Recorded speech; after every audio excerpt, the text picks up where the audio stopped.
Bueno, mis queridos estudiantes de noveno, vamos a observar este video que es uno de los últimos de este año, en el cual abordaremos el tema de la literatura latinoamericana del siglo XX. Si observamos esta línea de tiempo, encontramos que el siglo XX inicia con el modernismo. Luego vamos a encontrar un grupo de movimientos que se agruparon bajo el nombre del vanguardismo, algo a lo que se le denominó boom, y finalmente la literatura contemporánea. Comencemos hablando de los movimientos de vanguardia, que no se dieron solamente en la literatura, sino en todas las artes, principalmente la pintura y la escultura.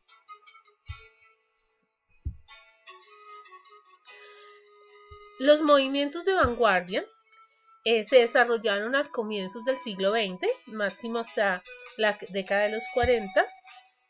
La palabra vanguardia viene del francés avant-garde. Los vanguardistas querían romper las normas impuestas por los otros movimientos anteriores y exigían una libertad total para lograr una nueva expresividad. Estos movimientos no duraron mucho. ¿Por qué? Porque precisamente como buscaban libertad e innovación, como que lo que iban haciendo al poco tiempo ya no les gustaba mucho y cambiaban e innovaban con algo nuevo, valga la redundancia. Tenemos que estos movimientos eran pequeños grupos de artistas que se organizaban alrededor de un fundador, quien redactaba como una especie de guía en la cual declaraban sus principios. Esta época es conocida también como el periodo de los ismos: expresionismo, cubismo, surrealismo, dadaísmo, futurismo. Recordemos que la terminación ismo quiere decir movimiento. ¿Qué características encontramos? En primer lugar, se caracterizaron por un rompimiento con los preceptos académicos y con la normatividad. Muchos de estos literatos no siguieron una formación como tal universitaria académica, sino trataron de romper esos planteamientos. Hay una valoración de lo irracional como modo de percibir el mundo. Se destaca un fenómeno que es el feísmo, hablar de lo que siempre sea como subvalorado, despreciado, que es lo feo, los vicios, las cosas negativas, que no siempre son negativas, ¿no? El pobre no es malo, el pobre es simplemente un miembro de la sociedad que está en una posición no tan favorable. A eso es a lo que se refiere el feísmo, no mostrar el mundo perfecto que se mostraba antes.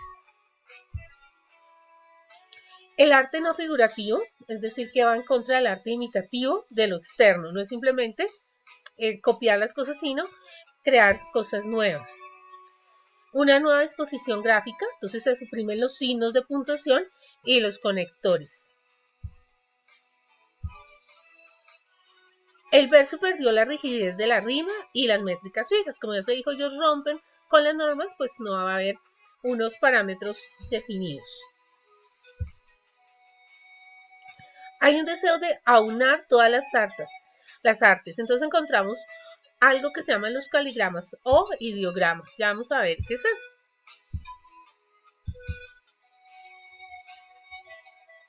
Bueno, dentro de los temas que aborda este vanguardismo vamos a encontrar la angustia, una angustia del hombre de estos comienzos del siglo. Es una angustia existencial ante la pérdida de los valores, ante los horrores de la guerra y la creciente injusticia. El individuo puso su vida en crisis. Así, temas como la incertidumbre, la soledad, afloraron en la poesía.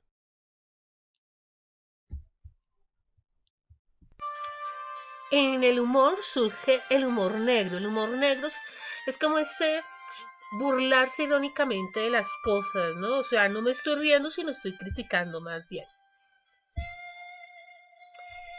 Se habla del mundo moderno, es decir, el mundo que se está viviendo a comienzos del siglo XX.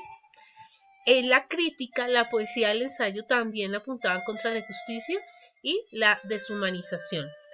Cómo el hombre pierde la importancia y pues es más importante el dinero, por ejemplo. el arte. Se habla del arte, los poemas se referían a otros poemas o a otros poetas. Principales géneros. La lírica, la poesía es el principal género de los vanguardistas porque es más subjetivo, permite expresar los sentimientos, ¿no? Y encontramos también el ensayo. Es un instrumento de expresión. Recordemos que el ensayo es un escrito en donde yo puedo analizar una situación y expresar mis opiniones. Algunos autores y obras de este periodo. Encontramos a César Vallejo, peruano, a Nicolás Guillén, cubano,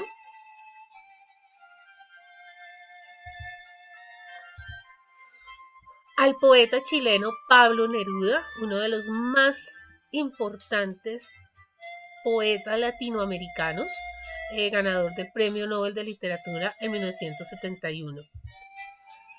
Otro grande de la literatura latinoamericana como fue Jorge Luis Borges, argentino, un escritor muy complejo, maravilloso, para algunos difícil de leer, pero que una vez uno lo empieza a leer se enamora de el mundo fantástico que él creó.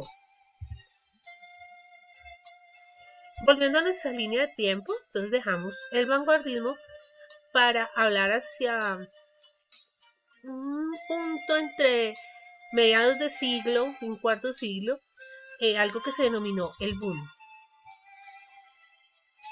¿Qué es un boom? Es el sonido, la expresión que utilizamos para representar la onomatopeya, propiamente dicho, para representar una explosión. Y eso fue el boom. América tenía contenido una energía de autores que empezaron, hemos mencionado algunos, tanto en este video como en los anteriores, pero había una cantidad de autores esperando una oportunidad que por eso se denomina boom, una gran explosión.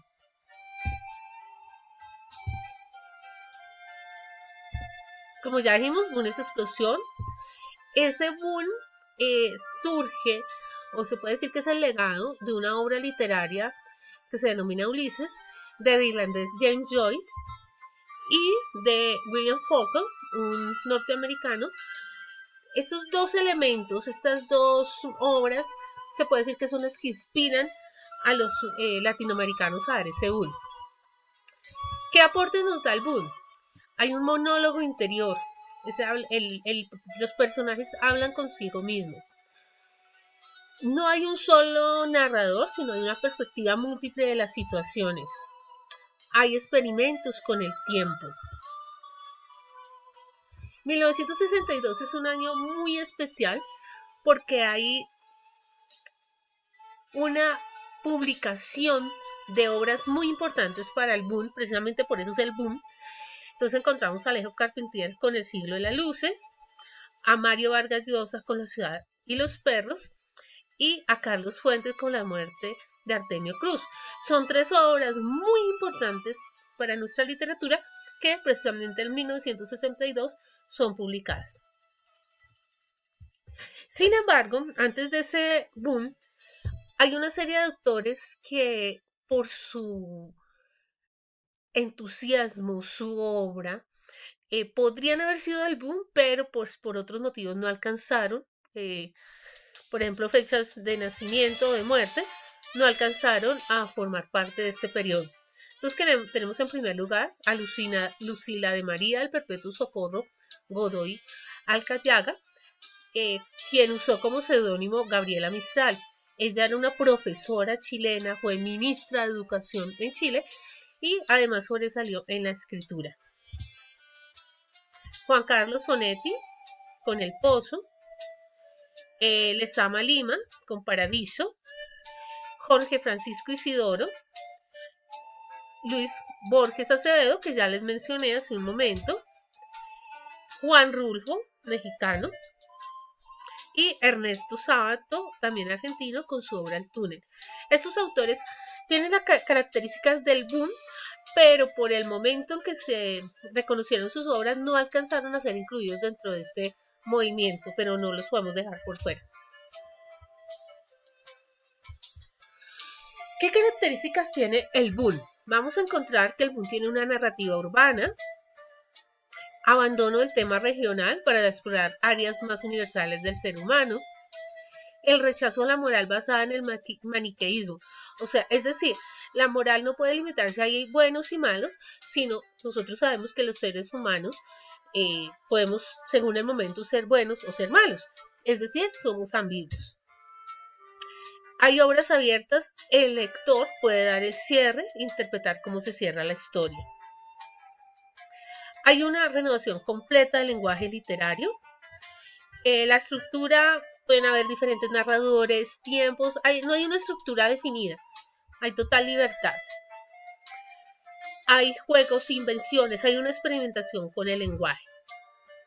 Temas. El realismo mágico, entonces encontramos que una corriente dentro de este boom que se denominó realismo mágico.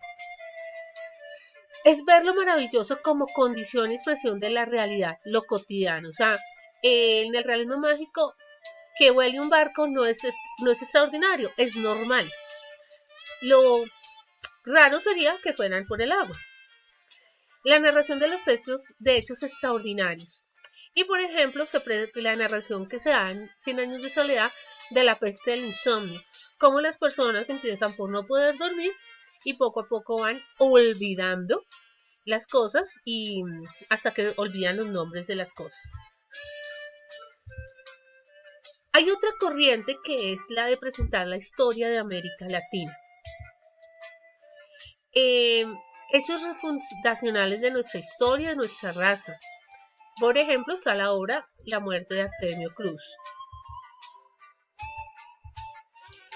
Otro tema es la vida de la ciudad. Entonces aquí encontramos que el hombre latinoamericano es un poco campesino y un poco urbano. La ciudad es un nuevo espacio para sobrevivir. Y un buen ejemplo es la obra Rayuela del argentino Julio Cortázar. ¿Qué géneros aborda el boom? Está el cuento, donde la imaginación, el juego narrativo y los finales sorprendentes son los protagonistas.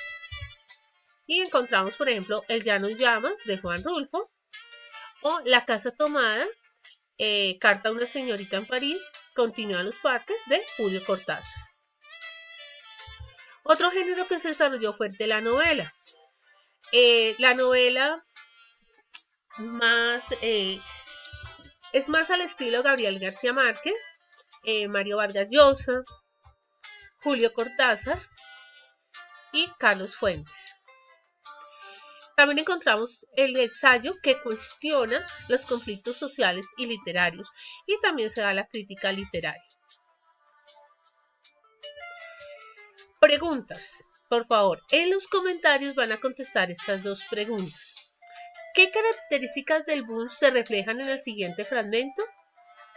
Entonces, si ustedes quieren, detienen el video, leen el fragmento y en los comentarios dicen qué características del boom sienten ustedes que se encuentran en este fragmento de Rayuela. Y segundo, ¿por qué este fragmento es ejemplo de realismo mágico? Entonces aquí tenemos otro fragmento de otra obra, de otro autor, de Alejo Carpentier, y en los comentarios ustedes van a contestar esta pregunta. ¿Listo? Recuerden, por favor, no copiar lo que otra persona escribió. Escriba lo que usted siente, lo que usted entiende. ¿Listo? Los que se copian pierden el tiempo porque pues se les coloca mal la calificación y hay llamado de atención. Nos vemos en el siguiente video.